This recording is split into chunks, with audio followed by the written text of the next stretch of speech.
এভাবেই গত সোমবার রাতে কুষ্টিয়ার কুমারখালী উপজেলার মির্জাপুর গ্রামে এক মধ্যবয়সী নারীকে মাংস চুরির অপবাদ দিয়ে করা হয় অমানবিক নির্যাতন।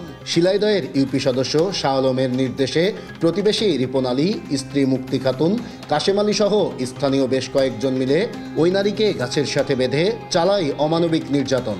এ সময় কেটে দেওয়া হয় মাথার চুল, ভাঙচুর ও লুটপাট করে বাড়িতে ঝুলিয়ে দেওয়া হয় তালাও। ভুক্তভোগী এখন কাতরাচ্ছেন হাসপাতালের বিছানায়। আমার নির্যাতন করেছে, আমার পিঠ কাটে দিয়েছে, আমার চুল কাটে দিয়েছে, আমার হাত মাথ কাটে দিয়েছে, আমার পাও কাটে দিয়েছে। এমন নির্যাতনের ভিডিও সামাজিক যোগাযোগ মাধ্যমে ছড়িয়ে পড়লে জেলা জুড়ে শুরু হয় আলোচনা সমালোচনার ঝড়। চুরির অপবাদে আসলে যে মহিলাকে যেভাবে নির্যাতন করা হয়েছে, চুল কেটে দেওয়া হয়েছে, আসলে এটা কখনো ঠিক না, এটা অন্যায়।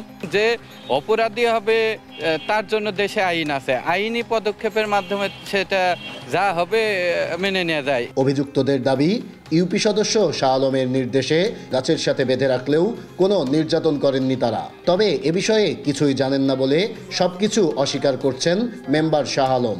আমি যা দেখি কি ওই ফ্রিজ খুলিয়া ওই গোস্ত এরকম হাতাহাতি কথা। আমি কি চাষি আপনার ঘরে কেন? সেখন বলতেছে যে আপনার ফ্রিজে দেখি আমার ফ্রিজে বরফ জমে নাই, আপনার ফ্রিজে দেখি বরফ জমেছে নাকি। তবে চেক করার পর আমার টান দিছি, তখন 3 টুকরা গোস্ত আপনার যেখানে দাঁড়ায় আছেন ওই পার কাছে পড়েছে। পড়ার পরে যাহা তাকে আমি পাজা করে ধরিয়া আমি এই গাছের সাথে মটকায় বাঁধিছি।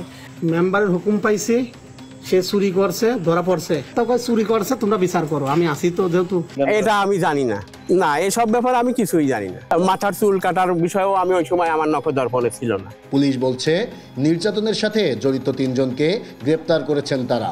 বাকি আসামিদের ধরতে অভিযান অব্যাহত রেখেছে পুলিশ। ওই ভিকটিম বাদী হয়ে মামলা করছেন এবং আসামি 3 জন অ্যারেস্ট আছে। ওরা আসছিল, ওরা আপোষ করার জন্য আসছিল যে যাতে আসামি করে না পাঠায়, বা ওরা ভাবছিল যে মীমাংসা করে নেওয়ার জন্য।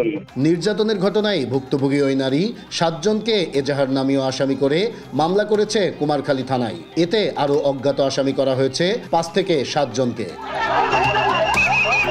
নাহিদ হাসান তিতাস, দেশ টিভি, কুষ্টিয়া।